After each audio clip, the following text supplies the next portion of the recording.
नमस्कार, NB news देख रहे हैं आप और मैं हूं आपके साथ मुस्कान। स्वागत है आप सभी का एनबी न्यूज के स्पेशल बुलेटिन में। उत्तर प्रदेश विधानसभा के पहले चरण में 11 जिलों की 58 सीटों पर वोट डाले जा रहे हैं। मतदान सुबह 7 बजे से शाम 6 बजे तक जारी है। कोरोना के चलते वोटिंग के लिए चुनाव आयोग ने 1 घंटे का समय बढ़ाया है। पहले चरण में 623 उम्मीदवारों की किस्मत का फैसला होगा। 58 सीटों में से 12 सीटें संवेदनशील हैं। ये सीटें खैरागढ़, फतेहाबाद, आगरा दक्षिण, बाह, छाता, मथुरा, सरथाना, मेरठ शहर, छपरौली, बड़ौत, बागपत और कैराना है। पहले चरण में 898 मोहल्ले और 5535 पोलिंग सेंटर संवेदनशील रखे गए हैं। लोग अपने मताधिकार का प्रयोग करने के लिए अपने अपने घरों से निकलकर पोलिंग बूथ पर वोट डालने जा रहे हैं। तो वहीं आरएलडी के राष्ट्रीय अध्यक्ष जयंत चौधरी अपने मताधिकार का प्रयोग नहीं करेंगे। बताया जा रहा है कि जयंत चौधरी सपा राष्ट्रीय अध्यक्ष अखिलेश यादव के साथ चुनावी दौरे पर बिजनौर में है। जयंत चौधरी का मतदान केंद्र मथुरा में है और इसलिए वो वोट नहीं कर पा रहे हैं। तो वहीं बीजेपी आईटी सेल के हेड अमित मालवीय ने ट्वीट किया, जयंत चौधरी के लिए ये कितना जिम्मेदाराना है कि वे इसलिए वोट न डालें क्योंकि उनकी चुनावी रैली है। वो क्या संदेश दे रहे हैं? क्या उन्होंने जीतने की चाहत को पहले ही छोड़ दिया है? जब वे खुद वोट डालने को लेकर गंभीर नहीं हैं, तो लोग आरएलडी को वोट क्यों करेंगे? यूपी में कई जगह से ईवीएम खराब होने की भी शिकायतें सामने आई है, जिसको लेकर उत्तर प्रदेश के अपर मुख्य निर्वाचन अधिकारी बीडी राम तिवारी ने कहा कि पहले 2 घंटे में मतदान 7.93% हुआ है। सभी जगहों पर मतदान प्रक्रिया सुचारू रूप से चल रही है। कुछ जगहों पर ईवीएम की खराब होने की खबर भी मिली थी, लेकिन उसको बदलकर मतदान प्रक्रिया को शुरू किया गया है। यूपी की 58 सीटों पर 11 बजे तक 20.03% मतदान हुआ है।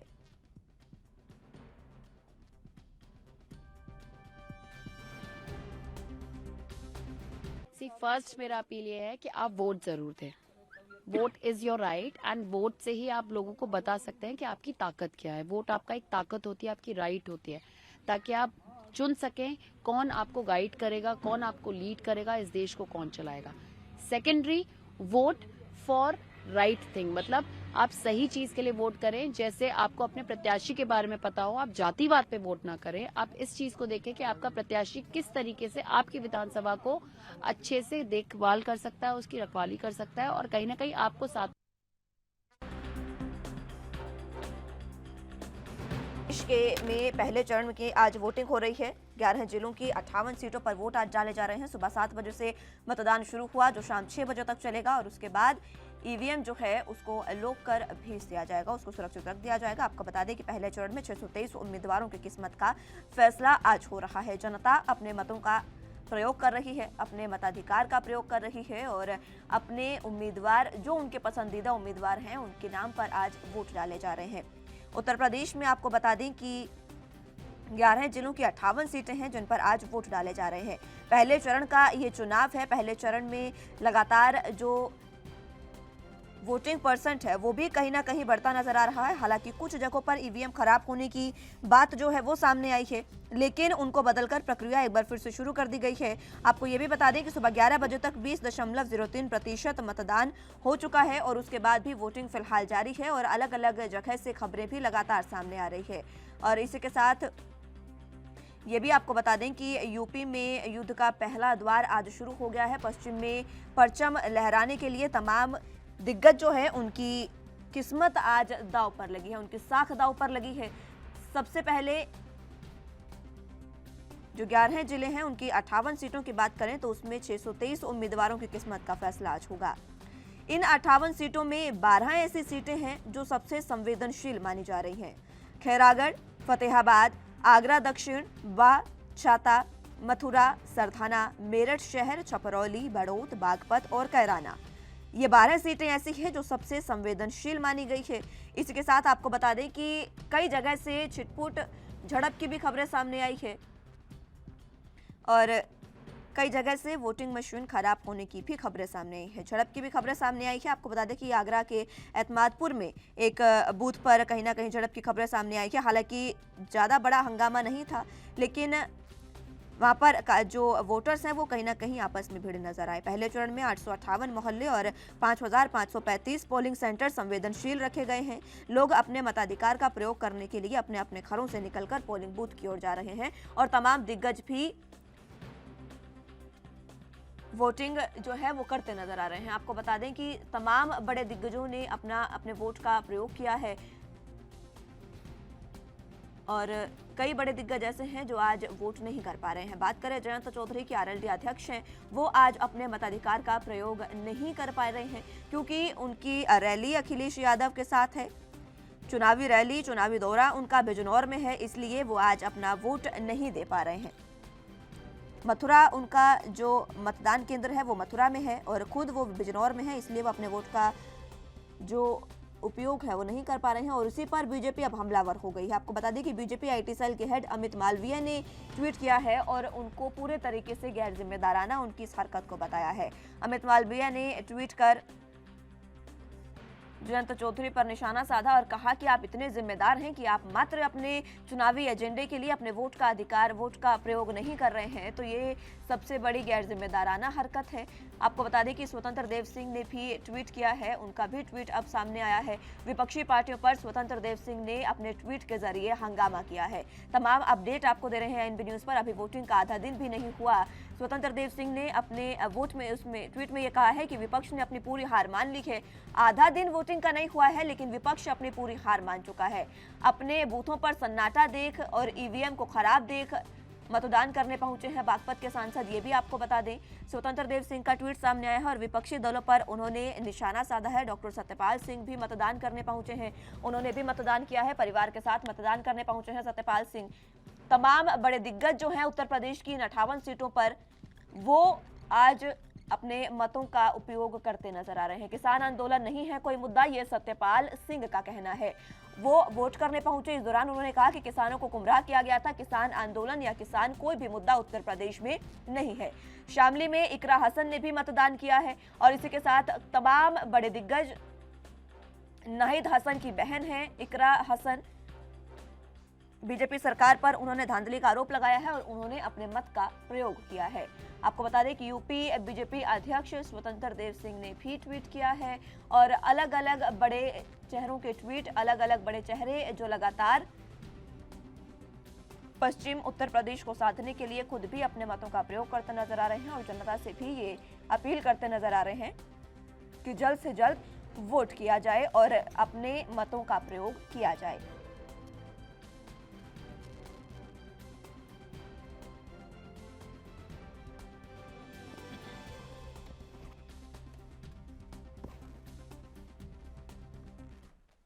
चलिए तो इसी पर चर्चा की शुरुआत कर लेते हैं। हमारे साथ तमाम गेस्ट मौजूद हैं, उनका तारुफ आपसे करवा देते हैं। अरविंद विरोही जी हमारे साथ वरिष्ठ पत्रकार के रूप में मौजूद हैं और अलग अलग पूरे उत्तर प्रदेश से संवाददाता आपको बताएंगे कि फिलहाल उनके इलाके में किस तरीके से वोटिंग जारी है। पुष्पेंद्र कुमार संवाददाता आगरा से मेरे साथ मौजूद हैं। सबसे पहले पुष्पेंद्र, आप ही के पास आना चाहूंगी, आगरा में किस तरीके से वोटिंग जारी है, क्योंकि छिटपुट जो झड़प है उसकी खबरें भी आगरा से सामने आई है, एतमादपुर से कुछ खबरें सामने आई है, किस तरीके का माहौल फिलहाल अभी? जी बिल्कुल, देखिए मुस्कान, मैं आपको बताना चाहूंगा इस वक्त मैं आगरा के खगौली इलाके में हूँ और अगर चर्चा से कुछ जगह एतमादपुर के मतदान केंद्रों पर कुछ मतदाताओं के बीच में थोड़ी छोटी मोटी झड़प हुई थी, मगर उसके बाद फिलहाल अभी की स्थिति की बात की जाए तो फिलहाल की स्थिति में यहाँ पर मतदान जो केंद्र है यहाँ पर पूरी तरह से शांतिपूर्ण, यहाँ पर मतदाता जो अपना मत पूरी तरह से डाल रहे हैं। जी मुस्कान, किस तरीके से मतदाता जो है वो अपने मतों का प्रयोग करते नजर आ रहे हो और मतदाताओं से बात करने की कोशिश करिए, वोटर्स यहाँ पर मैं देख पा रही हूँ आपके पास, उनसे बात करने की कोशिश करिए। क्या मात्र पार्टी या कैंडिडेट भी जो मतदाता हैं, जो वोटर्स हैं वो देखते हैं? क्योंकि लगभग हम देखते हैं तमाम बार कि मात्र पार्टी के नाम पर वोट करते हैं लोग, विकास के लिए समझते हैं कि पार्टी जो है वो ज्यादा सही है, लेकिन कैंडिडेट को भी देखा जा रहा है या नहीं, उसने कितना काम किया, कौन उनका कैंडिडेट है, इसके बारे में जनता जानती है या नहीं?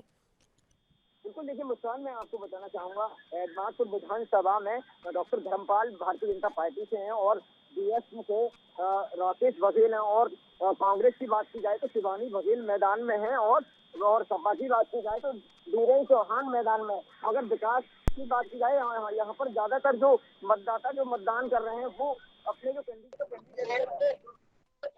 विकास को लेकर जो है ज्यादा जो है प्रयोग कर रहे हैं इसमें। वो मतदाता मेरे साथ मौजूद है, उनसे हम बात करना चाहेंगे कि किस तरीके से वो अपना मतदान कर रहे हैं। जी बता दीजिए किस तरह का मतदान कर रहे हैं आप लोग।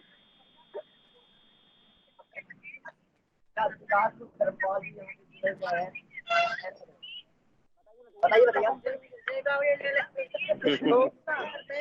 और भी उनसे भी बात करना मैं उनसे भी बात करना चाहूंगा किस तरीके से वो मतदाता अपना मतदान कर रहे हैं। 1 मिनट और 1 मिनट किस तरह से मतदान कर रहे हैं आप लोग क्या बताइए किस तरीके से मतदान कर रहे हैं आप, क्या सुरक्षा व्यवस्था है।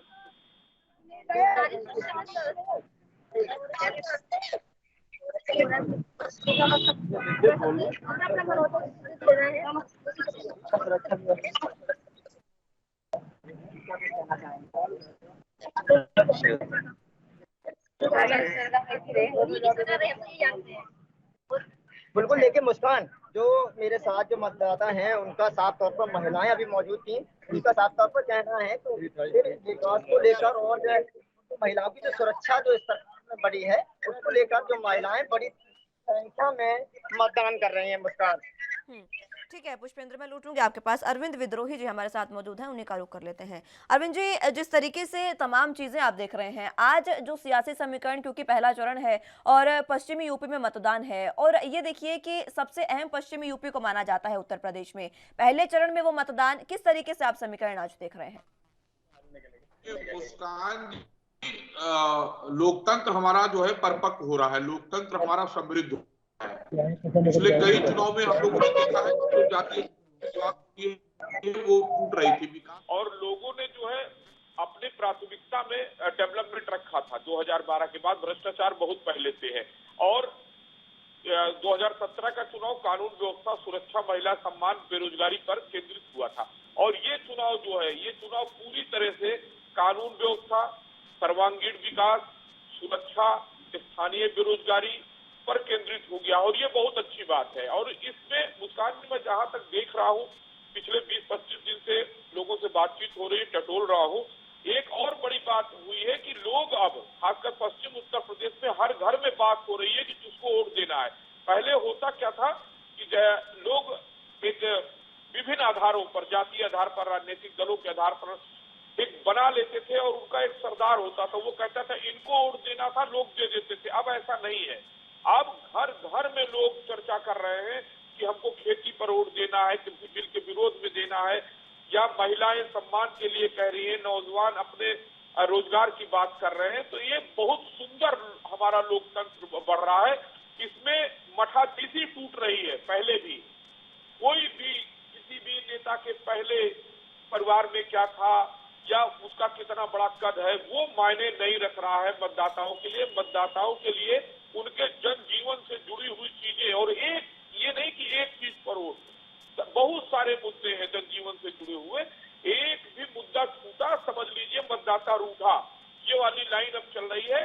और सब लोग अपने अपने अपने विवेक से वोट दे रहे हैं। अभी तक जो मतदान हुआ है उसमें कहीं से भी कोई दबाव की बात नहीं आ रही है। जो आरोप लग भी रहे हैं, वो जो जानकारी आया कि हम गमछा से बांधना चाहते हैं, मास्क नहीं, तो जो कोविड-19 का प्रोटोकॉल है उसका पालन करने की बात है, और ईवीएम खराब होने की बात आ रही है। तो ये सब टेक्निकल फॉल्ट की बात है। चुनाव हमारा बहुत अच्छे से अभी तक फिलहाल हुआ है। वोट परसेंटेज भी बढ़ेगा, जो 2-3 बजे तक और फिगर साफ होगी। तो इसमें कोई भी ऐसी बात अभी तक नहीं आई है कि कोई मुद्दे से भटकाव हो। और ये भी बिल्कुल हमको सबको समझना चाहिए मुस्कान जी कि मैं समझ सकता हूँ कि अमुक मुद्दा बहुत महत्वपूर्ण नहीं है, लेकिन आप समझ सकती है कि वो महत्वपूर्ण ज्यादा मुद्दा है। तो कोई भी मुद्दा भटकाने वाला नहीं है मेरी नजर। सब मुद्दे विभिन्न वर्गों के लिए, विभिन्न लोगों की महत्वपूर्ण, और सभी महत्वपूर्ण मुद्दों पर भारत की, उत्तर प्रदेश की और आज पश्चिम उत्तर प्रदेश की 11 जिलों की 58 सीटों पर आम जनता मतदान करने निकली है। इससे टूटेगा राजनीतिक दलों का और मठाधीशों का। बिल्कुल। आम जनता जो है आज अपने मतों का प्रयोग कर रही है। मैं विद्रोही साहब आपसे ये समझना चाहूंगी, उत्तर प्रदेश में आज वोटिंग हो रही है पहले चरण की और तमाम पार्टियों ने अपने अपने घोषणा पत्र जारी किए। चाहे हम मुख्य अगर पार्टियों की बात करें तो बीजेपी, सपा और हालांकि कांग्रेस नहीं है इतनी मैदान में, लेकिन कांग्रेस की भी अगर बात करें तो तीनों का घोषणा पत्र, मैनिफेस्टो जारी हुआ है। कितना अंतर आप घोषणा पत्रों में देखते हैं और क्या लगता है आपको कि जनता किसकी ओर इस बार जा सकती है? देखिए, जनता उसकी तरफ जाएगी डिलीवरी करना, जो पूरा करने पर जनता की कसौटी में खड़ा उतरे। अब पश्चिम उत्तर प्रदेश की हम बात करें, पश्चिम उत्तर प्रदेश के बड़े नेता थे स्वर्गीय चौधरी अजीत सिंह जी। उत्तर प्रदेश के सर्वांगीण विकास का उनका एक कॉन्सेप्ट था। उस कॉन्सेप्ट के केंद्र बिंदु में था कि उत्तर प्रदेश का पुनर्गठन होना चाहिए, पश्चिम उत्तर प्रदेश के जिलों को मिलाकर के हरित प्रदेश बनना चाहिए। दूसरी बड़ी मांग उनकी रहती कि न्यायालय को सुविधा देने के मेरठ में बेंच स्थापित हो। इस मुद्दे को छोड़ करके रालोद ने गलती की या नहीं की, अभी रिजल्ट के बाद तो सबको समझ में आएगा। क्यों मैं ऐसा कह रहा हूं? क्योंकि हरित प्रदेश निर्माण आंदोलन के, यानी कि ये चौधरी अजीत सिंह के आंदोलन के साथी आज बहुजन समाज पार्टी और भारतीय जनता पार्टी के टिकट पर चुनाव लड़ रहे हैं। इस मुद्दे पर लोगों का ध्यान नहीं गया, मैंने भी ध्यान आकृष्ट कराया और उसके बाद बसपा के कुछ लोग, सांसद जो है मलूक नागर, वो इसको टीवी डिबेट में बोलना शुरू किए और फिर भाजपा की तरफ से व्यक्तिगत जो है प्रश्न उठा सदन में। तो जो बुनियादी मुद्दे हैं, जैसे कृषि आंदोलन था अभी 3 कृषि कानून, वो महत्वपूर्ण है। उसी तरह हरित प्रदेश का आंदोलन मौजूद, उसी तरह स्थानीय बेरोजगारी की बात है। सबसे बड़ा मुद्दा जो लगातार भाजपा उठा रही, कानून व्यवस्था। कानून व्यवस्था के सवाल से मुंह नहीं मोड़ा जा सकता है। जिन लोगों ने पश्चिम उत्तर प्रदेश में या कहीं भी दंगे की विभीषिका झेली है, वो कैसे भूल सकते हैं? वो कैसे भूल सकते हैं? तो वो जब याद आएगा, अगर वहां पर लोग निकल के उस पर वोट देंगे तो कोई जातीय समीकरण नहीं काम करेगा। वहां पर महिला सुरक्षा, नागरिक सुरक्षा, कानून व्यवस्था, डेवलपमेंट, ये मुद्दे, और यही मुद्दे इस चुनाव में आ रहे हैं। इसलिए लोग चुनाव आयोग पर, पुलिस पर आरोप लगाना भी बीती रात से शुरू कर दिए। आज नहीं, बीती रात से। वो हार की बौखलाहट। मैं आज भी घर में बात कर रहा था मुस्कान जी की, जब किसी को परीक्षा में दिक्कत होती है, पढ़ाई पूरी नहीं होती है, तो कहते हैं कि अरे खाना नहीं बढ़िया बना, आप लोग शोर कर रहे हैं, पढ़ने नहीं दे रहे। फिर जब एग्जाम दे के लौट के आएंगे तो वो पेपर सिलेबस से बाहर आ गया या लाइट धीमी हो गई, ये सब बहाने होते हैं। बहरहाल आज जनता जो है परीक्षा लेने के बाद आज अपना जनता मार्किंग कर रही है पश्चिम उत्तर प्रदेश के एक बड़े क्षेत्र की, और ये इसका रिजल्ट 10 तारीख को सबके सामने आएगा। ठीक है, 10 तारीख को रिजल्ट सबके सामने आएगा। मैं एक बार फिर से लौटूंगी विद्रोही साहब आपके पास, काफी अच्छी बात है आपने भी बताई। मैं पुष्पेंद्र आपके पास आना चाहूंगी। अब आप देखिए कि सुरक्षा व्यवस्था कितनी है वहां पर, और जो तमाम कैंडिडेट हैं जो आप फिलहाल जमीनी स्तर पर देख रहे हैं, हालात वो बताएं।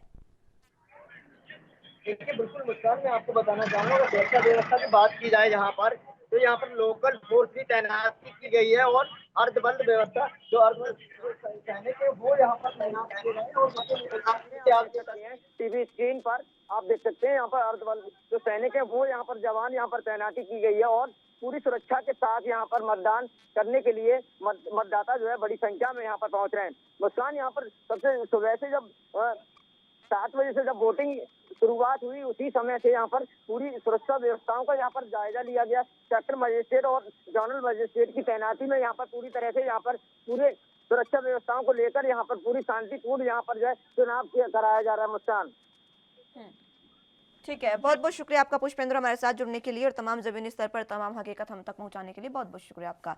विद्रोही साहब आपके पास मैं एक बार फिर से आना चाहूंगी। बात हम कर रहे थे मैनिफेस्टो की, जैसे हमने बात की। अब देखिए कि सपा माफ कीजिएगा आरएलडी अध्यक्ष जो हैं उन पर अब लगातार टिप्पणियां की जा रही है, अलग अलग तरह से उन पर तंज कसे जा रहे हैं, क्योंकि जब एक आम इंसान को आप कहते हैं कि आप अपने मत का प्रयोग करें, लेकिन उससे पहले हमें खुद अपने गिरबान में झांक कर देखना होता है। हम ही अगर मतों का प्रयोग नहीं करेंगे, अपने एक मत होता है उसका प्रयोग नहीं करेंगे, तो तमाम जो आरोप है वो लगने लाजमी है। और जिस तरीके से जयंत चौधरी जो है वो अभी चुनावी रैलियों में बिजी हैं, इसको लेकर बीजेपी की ओर से लगातार उन पर तंज कसे जा रहे हैं। जनता में क्या संदेश जाएगा इसका? अब देखिए, ये संदेश ही तो बहुत महत्वपूर्ण है चुनाव के हर मोड़ पर। और अगर चुनाव के आज के दिन जयंत चौधरी जी वोट नहीं डालते हैं तो भारतीय जनता पार्टी, उनकी प्रमुख विपक्षी दल है, वो उस पर प्रश्न चिन्ह लगाएगी ही।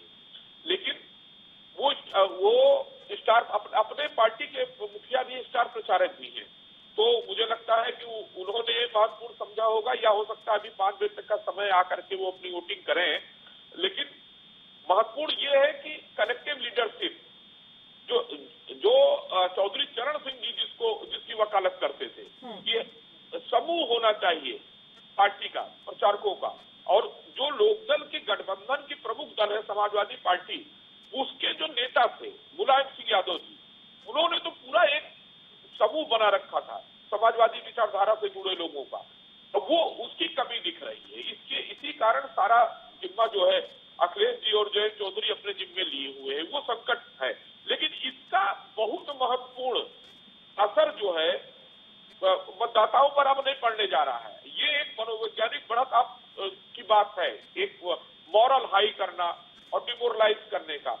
वोटिंग तय हो चुकी है, वोटर लोग देने निकल चुके हैं, उनका मन बन चुका है, वोट दे रहे हैं। इससे निराशा जो है वर्कर के मन में आएगी और इसको हाइप देकर के भारतीय जनता पार्टी के लोग जो है मनोवैज्ञानिक बढ़त लेंगे। मुस्कान जी, ठीक है, मनोवैज्ञानिक बढ़त जो है वो देखी भी जा रही है, क्योंकि देखिए एक अब मामला सामने आया है। मैं बता दूं आपको, छपरौली और मेरठ में बीजेपी ने आरएलडी अध्यक्ष जयंत चौधरी और सपा अध्यक्ष अखिलेश यादव के खिलाफ शिकायत भी दर्ज करवा दी है और आरोप ये लगाया है कि वो अपने जो वोटर्स है उनको घर से बाहर नहीं निकलने दे रहे हैं। इस तरीके के आरोप लगाए हैं और कह रहे हैं कि पहले ही हार मान चुकी है। स्वतंत्र देव सिंह का भी ये जो ट्वीट है वो सामने आया। इन तमाम समीकरणों को देखते हुए अगर हम जनता की बात करें, आरोप प्रत्यारोप तो देखिए चलता रहेगा, राजनीति है, ये आरोप प्रत्यारोप करते रहते हैं, इनको रोका भी नहीं जा सकता और ये जरूरी भी है कहीं ना कहीं। अगर हम देखें, इसी से हम मतलब तमाम लोगों के सामने आईना स्पष्ट होता है कि किस तरीके से जो तमाम चीजें हैं वो चल रही है। लेकिन वोटर्स में आपके एक कदम का किस तरीके का संदेश जाएगा, ये तो आपको खुद को सोचना होगा। वोटर्स को कोई रोक नहीं पाएगा और जो अपने वोटर्स को रोकेगा उसका खामियाजा उसको मिलेगा। और इसमें जो मतदान हो रहा है, मतदान केंद्रों पर जो भी जानकारी मिल रही है और इस पर जो वोटिंग हो रही है, आप वोटिंग देखिए, बिल्कुल एक तो मुखरित वर्ग होता है जो बोलता है और गांव के जो ग्रामीण इलाकों की बात किया जाए तो वहां के लोग आकर के वोट देके चले जा रहे हैं। अब उस पर अगर हम लोग बहुत हमारे जो साथी फील्ड में है, इसमें बूथ के पास है, वो जब इस पर गौर करेंगे, अभी भी समय है 2 घंटा ही केवल कर ले, तो उनको मालूम चलेगा कि जो बहुजन समाज पार्टी का वोटर कहा जाता है वो निकल रहा है, वो वोट कर रहा है, वो वहां पर जा करके वोट कर रहा है। अब वो वोट वहां किसको कर रहा है ये मैं नहीं कह रहा हूं, लेकिन जो ग्रामीण क्षेत्र का वोटर माना जाता है, जो माना जाता है कि हाँ ये बसपा का वोटर है, दलित समुदाय से आता है, उसका वोटर है, तो वो तो बहुत तादाद में वोट कर रहा है। और एक तरफ मुखरित वोटर आप देखेंगे जिसको बोल रहा वोटर, तो अब इस समय अगर इस तरह की बात आएगी कि हम अपने ही समर्थक वोटरों पर दबाव बनाएंगे या दूसरे पर दबाव बनाएंगे, तो खेमेबंदी का नतीजा ये होगा। प्रशासन इतना चुस्त है, दुरुस्त है, चुनाव आयोग इतना सतर्क है कि आप वोटिंग करने में नहीं रोक पाओगे, फिर उसका रिएक्शन हो जाएगा, लोग आपके विपक्षी को वोट दे देंगे। जो पार्टी वोटिंग में खलल डालेंगे उसके खिलाफ मामला चला जाएगा, उसके समर्थक भी नाराज हो जाएंगे अंतिम समय। तो लोकतंत्र को, उत्सव को अच्छे से होने देना चाहिए। इसमें जीत हार का निर्णय न्यायाधीश के रूप में आम जनता है, वो जो निर्णय दे उसको स्वीकार करना चाहिए। इसमें कोई बहानेबाजी निष्पट नहीं होना चाहिए। ये साहस, ये सेवा के लिए एक जिम्मेदारी देने की बात होनी चाहिए, ना कि आनंद प्राप्त करने के लिए सत्ता। अगर जनता जिसको समझेगी, भाजपा को समझेगी, उसको देगी सत्ता, उत्तर प्रदेश की सपा गठबंधन को देगी, उसको देगी, बसपा को देगी, उसको देगी, तो वोटिंग पर ना प्रश्न चिन्ह लगाना चाहिए, ना वोटिंग पर अवरोध करना चाहिए। बिल्कुल। विद्रोही साहब देखिए, अब अगर बात करें उत्तर प्रदेश की, तो यहाँ पर इस समय जो मैं देख पा रही हूँ तमाम समीकरणों को देखते हुए, तुष्टीकरण और ध्रुवीकरण दोनों सबसे ज्यादा अहम पॉइंट्स यहाँ पर माने जा रहे हैं। इसी पर कहीं ना कहीं चुनाव जो है वो निर्भर करता है। लेकिन अगर सेंटर पॉइंट की बात करें तो किसान और जाट समुदाय जो है वो आज भी सेंटर में है पश्चिमी यूपी को लेकर। किसान जो है, हालांकि मुद्दा बीजेपी इसको नहीं मान रही है, लेकिन कहीं ना कहीं हमने देखा कुछ ब्राह्मण, कुछ किसान जो है वो नाराज है बीजेपी से, अभी भी उनके मन में नाराजगी है तमाम चीजों को लेकर। और अगर अभी किसानों की बात करें तो क्या ये मुद्दा किसी ना किसी पार्टी को फायदा पहुंचा सकता है या किसी पार्टी को नुकसान, आपके नजरों में, आपके नजरिए में? मेरी नजर में नहीं, एक बिल्कुल हैं, जितने तथ्य हैं, जितने आंकड़े हैं, कोई भी किसान वर्ग या कोई भी युवा, कोई भी छात्र या कोई भी महिला पूरा एक साथ नहीं रहते हैं। और लगातार आप देखिए, इसको कोई किसान की शक्ति को कोई नहीं नकार सकता है, लेकिन किसान है कौन? देखिए, जैसे नरेंद्र मोदी जी वो लगातार कह रहे हैं कि हमको चिंता लघु मध्यम किसान की है। आज भी उन्होंने सहारनपुर में वही बात बोली, वही बात दोहराई। किसान पूरा अपनी लड़ाई लड़ रहा है। किसान की खेती है क्या, ये विस्तृत बहस हो जाती है। खेती जो है केवल उत्पादन नहीं है, खेती के साथ पशुपालन भी जुड़ता है, भंडारण भी जुड़ता है, उसका व्यापार भी जुड़ता है। ये इसको सुधार कैसे होगा, इस पर भी सरकारों को काम करना चाहिए। और ये देश जो है और प्रदेश किसी एक मुद्दे पर वोट नहीं करने जा रहा। और वोट हम कितना भी कमा लेंगे, हमारी सुरक्षा, हमारे परिवार की सुरक्षा, कानून व्यवस्था सबसे बड़ा मुद्दा होता है। और यही सभी कह रहे थे, विपक्षी दल भी कह रहे थे कि कानून व्यवस्था ठीक होनी चाहिए। अब कानून व्यवस्था ही सेंटर में है, सुरक्षा ही सेंटर, उसके चारों तरफ आमदनी दुगनी हो, कृषि भी है, महिला सुरक्षा भी है, रोजगार भी है, राष्ट्रवाद भी है, समाजवाद भी है। कल तो प्रधानमंत्री ने स्वीकारा कि शौचालय बनाना, अनाज देना, गरीबों की मदद करना, ये अगर समाजवाद है तो उन्होंने स्वीकार लिया कि वो भी समाजवादी है। उन्होंने डॉक्टर लोहिया का, जॉर्ज फर्नांडिस का, चौधरी चरण सिंह का नाम लिया। तो ये जो व्यापकता आती है विचारों में, तो जोड़ने की क्षमता कोई नेता डेवलप करता है तो उसको फायदा होता है। आप बाउंड्रीज में रह करके अपना कुनबा नहीं बढ़ा सकते हैं, अपना विचार नहीं फैला सकते हैं। तो ये लगातार भारतीय जनता पार्टी के लोग, और इसीलिए देखिए, इसीलिए जयंत चौधरी पर बहुत पर्सनल अटैक नहीं हो रहे हैं। ये हो रहा जो भटक गए हैं उनको हम साथ ला सकते हैं। जी मुस्कान। ठीक है, जो भटक गए हैं उनको हम साथ ला सकते हैं, ये बात आपने काफी वाजिब कही विद्रोही साहब, क्योंकि तमाम समीकरण यही कहते हैं कि राजनीति में आप देखिए कि जब जैसे ही जयंत चौधरी जब सपा के साथ गए, उसके बावजूद भी, हालांकि अगर बात अजीत चौधरी की करें, जो जयंत चौधरी के पिता हैं, उनकी बात करें, तो वो उनका भी किसानों के लिए बहुत अच्छा योगदान था, किसानों के मसीहा एक तरीके से वो कहे जाते थे। और अब उनके बेटे जब सपा के साथ हैं, तो बीजेपी को जब ये खतरा है, तो उन पर एक बार भी ऐसी टिप्पणी नहीं की गई है कि वो नाराज हो जाए, बल्कि उनको बार बार मनाने की कोशिश की गई है। यहां से अगर हम समझें तो क्या ये बात कहना भी गलत नहीं होगा, क्योंकि जिस तरीके से जातियों को साधने की कोशिश होती है, समुदायों को साधने की कोशिश होती है, बीजेपी ने तो पूरी जुगत कर दी है, अपनी पूरी कोशिश की बीजेपी ने जयंत चौधरी को अपने साथ लाने की। हाँ, नहीं, उन्होंने संदेश दिया, एक मैसेज दिया। देखिए, जयंत चौधरी के पिताजी स्वर्गीय चौधरी अजीत सिंह जी देश के कृषि मंत्री भी रहे हैं भारतीय जनता पार्टी की सरकार में। और अभी जो हालिया राजनीतिक परिस्थिति है, एक बार पहले भी चौधरी साहब बागपत से चुनाव हार चुके हैं सोमपाल शास्त्री जी से, और अभी पिछले चुनाव में जयंत चौधरी, स्वर्गीय चौधरी अजीत सिंह, दोनों लोग भाजपा के कार्यकर्ताओं से चुनाव हारे हैं, जो भी मंत्री हैं और सांसद हैं। तो हारने के बाद भी कोई कड़वाहट की बात व्यक्तिगत रूप से चौधरी चरण सिंह के परिवार में, जयंत चौधरी जी के उनके पोते हैं, उनके बारे में नहीं कह रही है। जबकि जो वो वोट माना जाता था कि जाट बिरादरी का वोट, वो वोट और वो लोग दोनों भारतीय जनता पार्टी के साथ आ चुके हैं। 300 से अधिक जो पश्चिम उत्तर प्रदेश के प्रमुख लोग थे, अभी उनकी मीटिंग अमित शाह जी ने किया था। लेकिन जो एक भावनात्मक लगाव है राष्ट्रीय लोकदल के प्रति, चौधरी साहब के प्रति, उसका फायदा निश्चित रूप से जयंत चौधरी को मिल रहा है।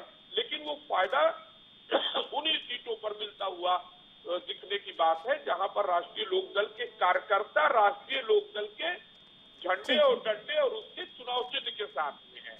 ये भी एक बात वहां पर है, लेकिन ये बात कितनी सही है, कितनी गलत है, ये ठीक है विद्रोही साहब, मैं रोकना चाहूंगी आपको, मैं लौटूंगी आपके पास एक बार फिर से। तमाम समीकरण जो हम जिनका जिक्र कर रहे हैं, विद्रोही साहब ने तमाम चीजें बताई। आपको ये भी बता दें कि 11 बजे तक 20% जो मतदान है वो हुआ, लेकिन अब 1 बजे के भी आंकड़े आ गए हैं और छिटपुट जगहों पर कुछ मतदान प्रतिशत जो है वो बढ़ा है। अब ये भी समझने वाली बात है कि सुबह 7 बजे से मतदान जारी है, इतना समय हो गया है, मतदान प्रतिशत भी नहीं बढ़ता नजर आ रहा है। बाकी बहरहाल ये तमाम चीजें साफ होगी 10 मार्च को, किस तरीके से जो समीकरण है वो और ये मतदान प्रतिशत है वो, मतदान प्रतिशत शाम को साफ होगा, कितने प्रतिशत मतदान हुआ, और ये कारण भी हम समझने की कोशिश करेंगे विद्रोही साहब से कि आखिर ये प्रतिशत कम क्यों हो रही है। वक्त एक छोटे से ब्रेक का है, फौरन हाजिर होंगे।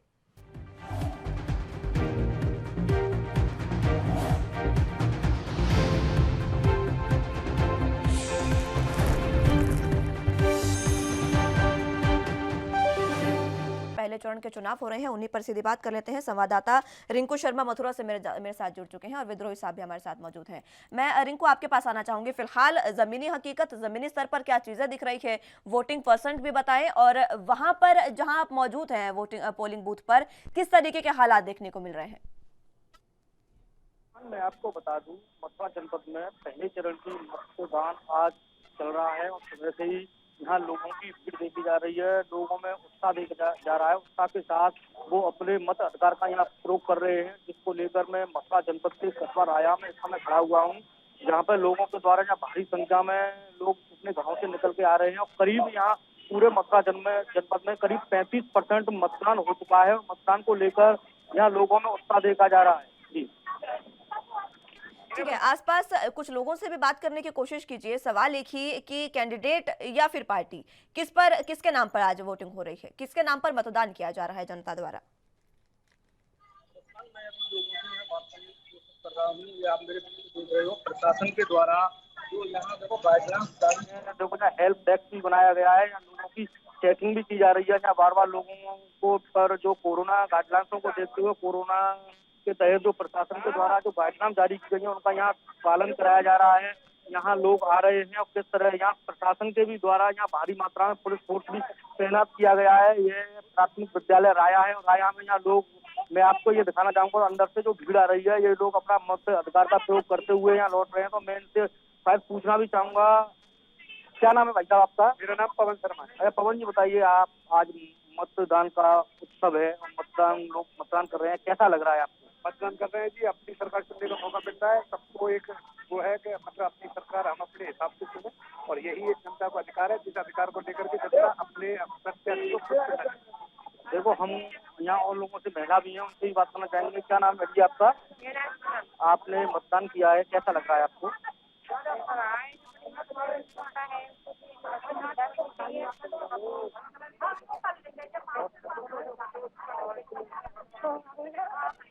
देखो यहाँ लोग और भी लोग हैं और भी काफी लोग हैं और उनसे बात करना चाहेंगे। देखो ये यहाँ हमारे पास बुजुर्ग महिला है, ये बुजुर्ग महिलाएं ये भी देखो यहाँ वोट डालने आई है। अम्मा क्या नाम है आपका? मेरा नाम कस्तूरी। अच्छा, कैसा लग रहा है आपने आज अपना मतदान दिया है? मोदी जी पे। अच्छा, मोदी जी को वोट दिया है। मतदान है आपका, कितनी बार कितनी उम्र है आपकी? 100 साल की। 100 साल की उम्र है इस महिला की। आप बुजुर्ग महिला हैं, इन्होंने अपने मतदान का प्रयोग किया है। देखो हम आपको यहाँ ये भी दिखाना चाहेंगे, यहाँ काफी लोग यहाँ उत्साह के साथ अपने अपने मताधिकार का प्रयोग कर रहे हैं। जी बिल्कुल रिंकू, ये तस्वीर काफी दिलचस्प है देखने वाली कि लोग वोटिंग को लेकर कितने जागरूक हैं और घर से निकल रहे हैं। 100 साल की बुजुर्ग महिला है जो खुद वोटिंग करती नजर आ रही है। मैं लौटूंगी आपके पास, तमाम समीकरणों पर आप नजर बनाए रखिएगा। विद्रोही साहब आपके पास आना चाहूंगी। इस समय फिलहाल जो सबसे बड़ी खबर सामने आ रही है, आशीष मिश्रा को देखिए जमानत दे दी गई है।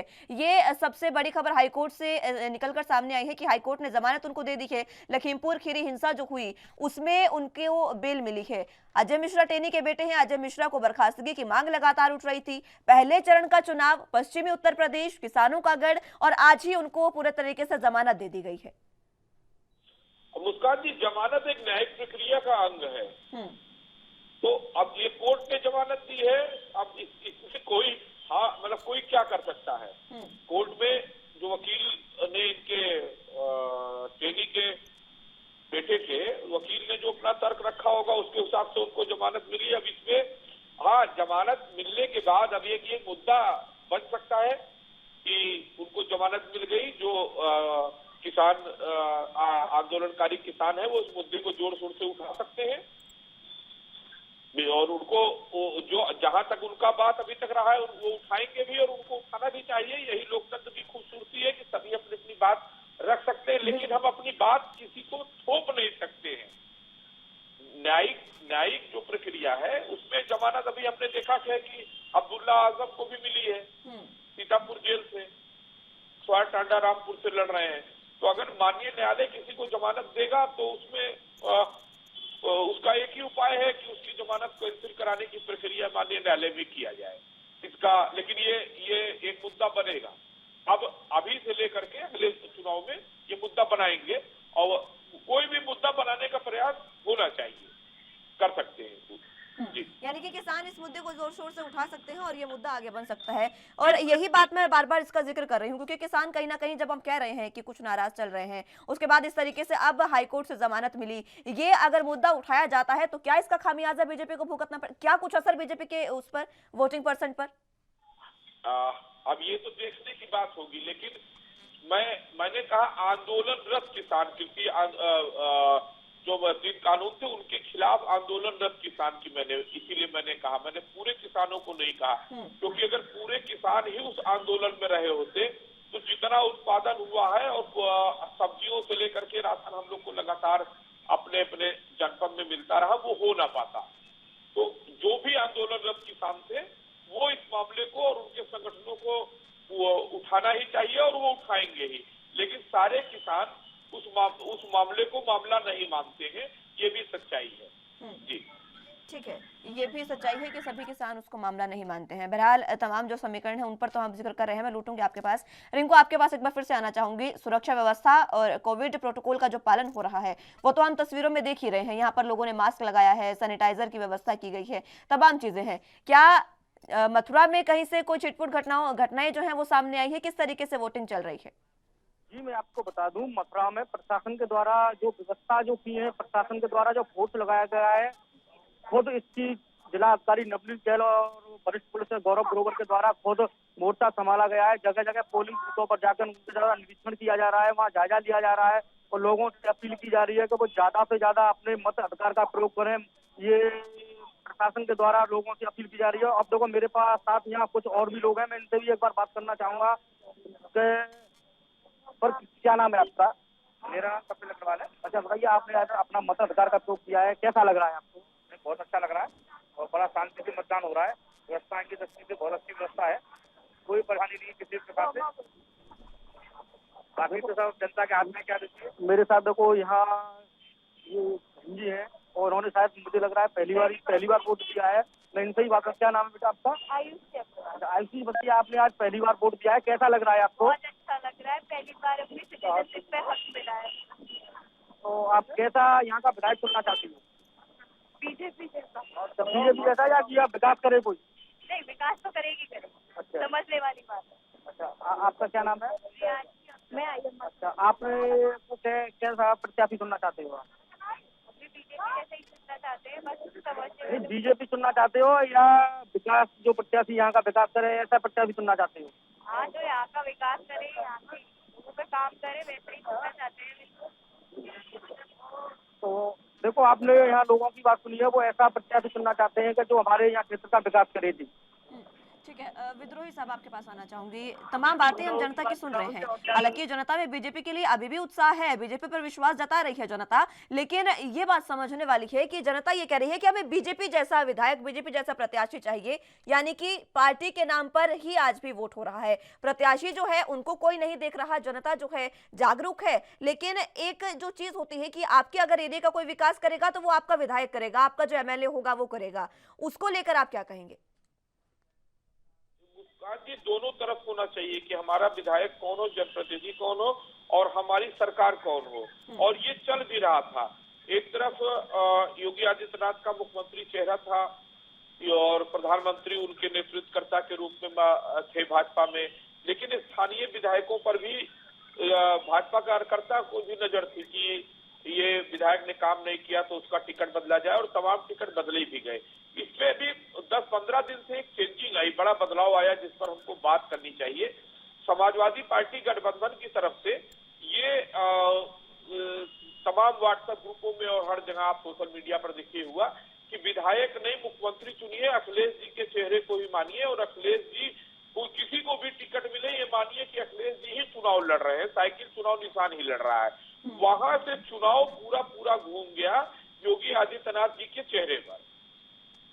ये भले ही समाजवादी पार्टी ने अखिलेश जी के चेहरे पर लड़के चुनाव अपने टिकट वितरण में खामी और उम्मीदवारों की कमी को एक तरह से कम करने का, ढांकने का काम में किया हो, लेकिन उसका फायदा भारतीय जनता पार्टी को मिल गया, क्योंकि फिर वो चीजें घूमती हैं जब समाज में, चाहे सोशल मीडिया हो या बातचीत में, तो लोग कहने लगे कि मुख्यमंत्री कौन, अखिलेश या योगी आदित्यनाथ। तो उसमें बात हो गई कानून व्यवस्था पर, सुरक्षा पर, तो उसमें पल्ला भारी दिख रहा है योगी आदित्यनाथ जी का। बेरोजगारी का जहां तक बात, स्थानीय बेरोजगारी का, वो 1 to 1 चल रहा है। दोनों लोगों के अपने अपने तर्क हैं, लेकिन जो दंगों की विभीषिका थी पश्चिम उत्तर प्रदेश में, लखनऊ में भी झगड़ा हुआ, प्रतापगढ़ में भी हुआ, पूर्वांचल में भी तनाव हुआ, और परिवारवाद का आरोप लगातार, ये सबका खामियाजा, टिकट वितरण में असंतोष, अभी आने वाले, अभी वो 2 चरणों के बाद पूरा उत्तर प्रदेश और मध्य में टिकट वितरण, भारतीय जनता पार्टी के लोग भी नाराज हुए हैं और सपा के लोग भी नाराज हुए हैं। तो किसकी नाराजगी किसको भारी पड़ेगी, ये देखने की बात होगी। और आज वहां पहले चरण का मतदान हो रहा है, तो अंतिम चरण का आज से मतपत्र भरने का, मतलब अपना नामांकन की प्रक्रिया शुरू हुई है। तो ये अभी चलेगा पूरा, एक जगह से दूसरे जगह कनेक्टिविटी होते हुए चुनाव, धीरे धीरे ये जो चुनाव की हवा चलेगी, ये तीसरे चरण में आते आते लहर बनने लगेगी। तो मुस्कान जी, अभी ये जो चुनाव, आज की जो वोटिंग हो रही है, ये आगे की वोटिंग को तय करने वाली है चुनाव। ठीक है, आगे की वोटिंग तय करने वाली है। लेकिन मैं ये भी समझना चाहूंगी आपसे विद्रोही साहब, क्या कारण आप समझ रहे हैं? 2 बजने के करीब हैं, 1 बजे के करीब की वोटिंग परसेंट की बात करें तो अगर मिलाकर बात करें तो कुछ खास वोटिंग परसेंट भी नहीं देखने को मिल रहा है। मात्र 34 से 35% जो है वो वोटिंग परसेंट अभी देखने को मिल रहा है, और 11 बजे तक की बात करें तो 20% हुआ था। ये जो वोटिंग परसेंट अभी इतना कम है, आधा भी वोटिंग परसेंट नहीं हुआ है, समय निकलता जा रहा है, इसका कारण आप क्या समझ रहे हैं? देखिए, इसका कारण केवल ये है कि जो लोग बड़े बड़े दावे हो रहे थे, देखिए, जब सरकार के खिलाफ माहौल होता है या सरकार के मतदाता बहुत उत्साहित होते हैं, दोनों सूरत में मतदान बढ़ता है, मतदान जो है बढ़ता है। अभी मतदान का स्थिर है, यही मतदान अगर हम शाम को जो फाइनल फिगर आएगी, अगर ये 60% से ऊपर हो गया, क्योंकि पिछली बार था 64 पॉइंट कुछ लगभग था, उतना तक पहुंचता है, तो ये माना जाएगा कि कोई बहुत ज्यादा जो है पिछले से बदलाव नहीं हुआ, और जिसका मन हुआ वो वोट डाला, कोई पक्ष और विपक्ष की लहर नहीं गई। लेकिन अगर मतदान प्रतिशत बहुत बढ़ जाता है, 65 से ऊपर जाता है, फिर ये विश्लेषण की बात होगी कि भाजपा के विपक्ष में, भाजपा के विरोध में लोग निकल करके वोट किए या भाजपा ने पक्ष में वोटिंग कराई। तो अभी तो सबसे बड़ी बात यह है कि देखना पड़ेगा, क्योंकि बहुत से लोग ये सोचते हैं, स्ट्रेटजी बनती है कि पहले मतदान फिर जलपान, और बहुत से लोग ये सोचते हैं कि हम अपना सब काम निपटा लें, फिर हम दोपहर के बाद वोट डालें। तो 2 बजे के बाद 4-5 बजे तक हमको लगता है कि वोटिंग की लाइन बढ़नी चाहिए और वोट परसेंटेज 65 तक पहुंचना चाहिए, 60-65 के बीच। ठीक है, 60 और 65 से बीच का अनुमान आप लगा रहे हैं वोटिंग परसेंट का? पहुंचना चाहिए। इससे कम में तो फिर राजनीतिक कार्यकर्ताओं की मेहनत पर सवाल उठेगा कि आप ना पक्ष में माहौल बना पाए ना विपक्ष में माहौल बना पाए। ठीक है, ये उन पर सवाल उठेगा। अगर राजनीतिक पार्टियों की ही बात कर लें तो आज 9 मंत्रियों की साख दाव पर है, साख दाव पर लगी हुई है। 9 मंत्री जो है वो पूरे तरीके से चुनावी मैदान में आज हैं। अब जनता की अगर बात करें तो जनता तो अपना वोटिंग परसेंट कर रही है, लेकिन मुख्य मुकाबला हम लगातार शुरुआत से देखते आ रहे हैं बीजेपी और समाजवादी पार्टी में है। किसकी हवा आप ज्यादा चलती देख रहे हैं? क्योंकि हम जनता से जब बात कर रहे हैं तो जनता कहीं ना कहीं बीजेपी की तरफ भी जा रही है, कहीं सपा की तरफ भी जा रही है, और कुछ छिटपुट कांग्रेस की तरफ भी हम देखने को मिल रहे हैं, 1-2 जो लोग हैं वो वहां भी जा रहे हैं। लेकिन सबसे ज्यादा लहर जनता के बीच में कहीं ना कहीं नाम अगर सामने आया है तो बीजेपी को कह रहे हैं, जिस तरीके से हमने अभी सुना, कह रहे हैं कि हमें बीजेपी जैसा प्रत्याशी चाहिए।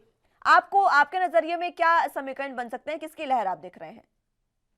देखिए, मुखरित वोटर और चुपचाप मतदाता, वो मैंने पहले ही कहा, मुखरित वोटर का जो वर्ग है वो बिल्कुल सोशल मीडिया से लेकर जमीन तक आपको भारतीय जनता पार्टी का और समाजवादी पार्टी, राष्ट्रीय लोकदल का गठबंधन का समर्थक वो दिखेगा। मतदाता जो करने जाएगा वो, अगर हम कैमरा लगा के उससे पूछेंगे तो बता देगा कि हाँ, हमने हैंडपंप को वोट दिया है, साइकिल को दिया है, कमल दिया है।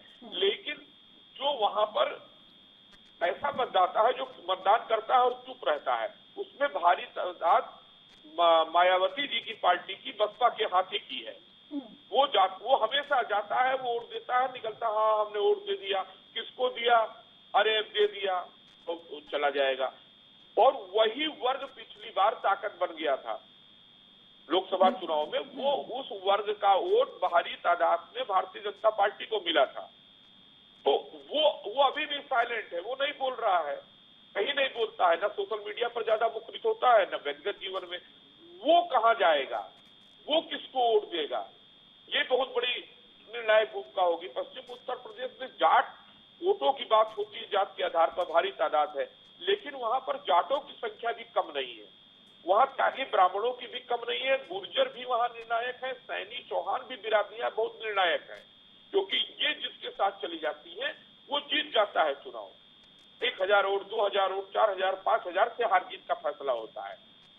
तो अभी जो मुखरित वोटर है उसमें तो हम समझ सकते हैं कि हाँ इन्होंने इनको दिया, इनको नहीं दिया, लेकिन जो चुपचाप वोट करते हैं वही अंत में अगर कम मार्जिन हो 5000 तक का तो वो निर्णायक होते हैं। इसीलिए कहा जाता है कि मतदान को गुप्त भी रखना चाहिए। मतदान, ये तो पत्रकार हम लोग हैं, हम लोग पूछते हैं, बातचीत में वो बोल देते हैं, लेकिन वास्तव में मतदान और खूबसूरत तब होगा जब मतदान करने के बाद लोग बतावे ना कि हमने वोट किसको दिया, मुद्दा बतावे कि ये इस पर हमने दिया, तो हम लोग का विश्लेषण और बढ़िया होगा। जी ठीक है, मैं लौटूंगी आपके पास। मेरे साथ आशीष गोयल मुजफ्फरनगर से संवाददाता जुड़ चुके हैं। आशीष, फिलहाल मुजफ्फरनगर में किस तरीके के हालात और वोटिंग परसेंट भी बताएं, साथ ही साथ कई दिग्गजों ने वहां पर आज अपने वोट दिए हैं। राकेश टिकैत ने मुजफ्फरनगर में वोट दिया, क्या कुछ हालात दिखे? देखिए, मैं आपको बताना चाहूंगा, जनपद मुजफ्फरनगर में जो 1 बजे तक परसेंटेज हुई है 35.78% प्रतिशत मतदान हो चुका है। और लगातार जो कैंडिडेट है वो भी जगह जगह जाकर बूथ पर जाकर निरीक्षण कर रहे हैं। और जो राकेश टिकैत, जो भारतीय किसान यूनियन के राष्ट्रीय प्रवक्ता है, और अभी कुछ समय पहले ही करीबन आधा घंटा पहले भाजपा विधायक जो कपिल देव अग्रवाल है और सदर विधानसभा सीट से प्रत्याशी भी है, दोनों आमने सामने टकरा गए एक बूथ पर। तो वहीं जो सदर विधानसभा से कपिल देव जो प्रत्याशी है, उन्होंने जो राकेश टिकैत है उन्हें अपने बड़ा भाई कहकर संबोधित किया और उन्होंने कहा कि इनका प्यार हमें भरपूर मिल रहा है। लेकिन वहीं कुछ लोगों का कहना है कि जो किसान है, जो जाट है, वो काफी नाराज भाजपा से नाराज होते नजर आ रहे हैं। तो जिसको लेकर वहां पर भी कुछ बहसबाजी रही। जी ठीक है, फिलहाल वोटिंग परसेंट भी आपने बताया, इसके साथ किस तरीके से जो वोटिंग है वो सुचारू रूप से क्या जा रही है? क्योंकि कुछ जगह पर ईवीएम खराब होने की बात सामने आई थी और कुछ जगह पर घटनाओं की बात सामने आई थी। सुरक्षा व्यवस्था पूरे इलाके में किस तरीके की है, पूरे मुजफ्फरनगर में? और वोटिंग जो मतदाता है, क्या वो घरों से निकल रहे हैं वोटिंग के लिए? देखिए, मैं आपको बताऊंगा कि जो वोटिंग मतदाता है वो घरों से बहुत कम निकल रहे हैं, जिसके कारण परसेंटेज अभी भी कम नजर आ रहा है। और रही बात ये कि जो ईवीएम खराब होने की सूचनाएं हैं, लगातार बोका रेड्डी और जो सदर विधानसभा सीट पे इस्लामिया इंटर कॉलेज, वहां पे ईवीएम खराब होने की बहुत सूचनाएं आ रही थी, जहां पर तुरंत पर्यवेक्षक ने पहुंचकर ईवीएम को आधे घंटे के अंदर दोबारा से दुरुस्त कर दिया। जिसके बाद अभी जो सूचना आ रही है, हाल फिलहाल में जो सूचना आ रही है वो ये आ रही है कि भोपाल में जो भाजपा कार्यकर्ता है, उन्होंने फर्जी मतदान को लेकर हंगामा शुरू कर दिया है। और वहीं पर अभी कुछ ही समय बाद कप्तान जो एसएसपी अभिषेक यादव है वो वहां पर मौके पर पहुंचने वाले हैं। जी ठीक है, एसएसपी पहुंचने वाले हैं। आप बने रहिए आशीष, मैं जानकारी आपसे लेते रहूंगी। विद्रोही साहब, आपके पास आना चाहूंगी। एक वाक्य जो आशीष ने बताया कि वहां से जो प्रत्याशी हैं और राकेश टिकैत, उनका आमना सामना हुआ तो दोनों ने एक दूसरे को भाई बताया, और ये तस्वीर जो है वो देखने को जब मिली तो ये साफ है कि कहीं ना कहीं खटास जो थी वो अब कम होती नजर आ रही है आंदोलन को लेकर। लेकिन हम जिस बात का जिक्र कर रहे हैं, आशीष मिश्रा टेनी को जब एक बार फिर से जमानत दी गई है, क्या लगता है आपको, क्या ये जो यहाँ पे खटास कम हुई है, कुछ जो रिश्ते सुधरे हैं किसानों के और बीजेपी के, क्या एक बार फिर से यही नेता उभार सकते हैं? देखिए मुस्कान जी, अगर हम देश के संविधान को कानून व्यवस्थक मानते हैं तो उस हिसाब से किसी गंभीर से गंभीर मामले में भी कोर्ट सबूतों के और दलीलों के आधार पर सजा भी देता है और जमानत भी देता है। यहाँ तक कि सजा होने के बाद भी कुछ एक अवधि होती है, उसको पूरा करने के बाद भी वो आपको घर जाने की अनुमति देता है, सजा याफ्ता को भी। तो कानून को मानने वाले लोगों को तो इसमें कोई अवसर नहीं है कि किसी भी मामले में जमानत मिल जाती है, बड़े से बड़ा अपराध करने में भी। तो ये तो भारत की एक न्यायिक व्यवस्था का बात हुआ। लेकिन चूंकि चुनाव है तो चुनाव में तो ये मुद्दा बनेगा और बनाना भी चाहिए। ये लोग तो किसी भी चीज को, देखिए कोई भी आंदोलन हो किसी भी स्तर पर, तो उसमें तो जो आंदोलनरत होता है किसी भी सरकार, वो सरकार को घेरने का मुद्दा बनाता ही है। फिर ये तो इनका मुद्दा था, ये तो बनाएंगे ही, सवाल उठेंगे ही। लेकिन मैं आपको बता दूं मुस्कान जी कि मठाधीशी कि किसी ने कह दिया और समुदाय ने वोट दे दिया, ये नहीं है, ये टूट चुका है। बहुत पहले बुखारी साहब दिल्ली से बैठ करके फतवा जारी करते थे और माना जाता था कि उत्तर प्रदेश और बिहार का मुसलमान उनके कहने वोट देता। आज उनको कोई पूछ नहीं रहा है। इस तरह बहुत से जातीय समूह थे, बहुत से धार्मिक समूह थे, उनकी अब बोलती बंद है। इसलिए बंद है क्योंकि लोकतंत्र में जो डॉक्टर भीमराव अम्बेडकर का संविधान, राम मनोहर लोहिया, महात्मा गांधी, सुभाष बाबू का बलिदान और उनकी शिक्षाएं, वो धीरे धीरे लोगों को समझ में आने लगी है। लोग अपने फैसले खुद लेते हैं और सारी बातों का वो अध्ययन करते हैं। आज जो ये सूचना क्रांति हुई है, जो मोबाइल हुआ है, स्मार्टफोन हमारे आपके हाथ में आया है, इसका भरपूर उपयोग गांव के लोग कर रहे हैं। एक एक खबर वो सुनते हैं, पढ़ते हैं। तो अब वो नेताओं का और मठाधीशों की नहीं चल रही है। जानकारी खूब जुटा करके हर परिवार और हर वोटर वोटिंग करने निकल रहा है। इसलिए इसका विश्लेषण कर पाना बहुत कठिन होता है, संभव नहीं होता, वहीं कठिन होता मुजफ्फरनगर है। की बात करें विद्रोही साहब, तो वोटिंग परसेंट जो है वो जिस तरीके से बताया आशीष ने कि काफी कम है, क्योंकि वोटर्स जो है वो निकल नहीं रहे हैं। या तो कोरोना का खौफ वोटर्स में हो सकता है, या फिर आप क्या कारण समझ रहे हैं, क्योंकि वोटर्स में या तो जागरूकता नहीं है, ये भी कहा जा सकता है। देखिए, कोविड का खौफ तो नहीं है, इसलिए नहीं है क्योंकि कोविड का वैक्सीनेशन सबको हो चुका है और हमने आपने सबने देखा है कि अगर लॉकडाउन के समय में भी लोग कोशिश करते थे कि हम निकल जाए, किसी ने कोविड प्रोटोकॉल का पूरा पालन नहीं किया है, समय समय पर किया है। बहुत जितना किया है उतना ही बहुत है। अब ये केवल मैंने कहा कि या तो राजनीतिक कार्यकर्ताओं की मेहनत की कमी मानी जाएगी और विपक्ष जो विरोध था कि बहुत विरोध है, वो नहीं होता दिख रहा है। क्योंकि जब भी विरोध होता है और पूरा गांव का इलाका है, अगर किसान और इस तरह विरोध में ही थे तो विरोध में लोग निकल के वोट देते। नाराजगी का एक रूप ये भी होता है कि हम दूसरे को नहीं देंगे तो हम निकल के वोट नहीं देंगे। ये खतरा भाजपा के लिए है कि अगर उससे लोग नाराज हुए और घर बैठ गए, निकल के वोट नहीं दिया उन्होंने राष्ट्रीय लोक दल और सपा को, लेकिन उन्होंने भाजपा को भी वोट नहीं दिया। तो अब ठीक है विद्रोही साहब, समय की कमी है मेरे पास में, इसलिए आपको रोकना चाहूंगी। आशीष, आपके पास मात्र 30 सेकंड में ये बताएं कि किन मुद्दों पर आज वोटर जो है वो वोटिंग कर रहे हैं। मात्र 30 सेकंड। आज मुस्कान जी, मेरा मानना है वोट कानून व्यवस्था, विकास, समृद्धि, सम्मान, स्थानीय बेरोजगारी और देश के राष्ट्र और किसान की समस्याओं पर हो रहा है। ठीक है, बहुत शुक्रिया आपका विद्रोही साहब हमारे साथ जुड़ने के लिए। आशीष, आपका भी बहुत बहुत शुक्रिया हमारे साथ जुड़ने के लिए और तमाम अहम जानकारी हमारे साथ साझा करने के लिए। फिलहाल मतदान जो है वो कुछ कम है, लेकिन जिस तरीके से विद्रोही साहब ने बताया कि ये राजनीतिक जो नेता हैं, तमाम जो नेता हैं, उनकी कहीं ना कहीं मेहनत में कमी हो सकती है कि ना तो वो पक्ष में माहौल बना पाए हैं ना विपक्ष में। अब देखना होगा, शाम 6 बजे तक वोटिंग है, उसके बाद साफ होगा कि कितने % वोटिंग % होगी और किस उम्मीदवार पर कितना विश्वास जनता जता सकती है। ये भी कुछ तमाम समीकरण जो है वो देखने को मिलेंगे। फिलहाल के लिए मेरे साथ बस इतना ही। तमाम अहम खबरों के लिए आप बने रहिए एनबी न्यूज के साथ। नमस्कार।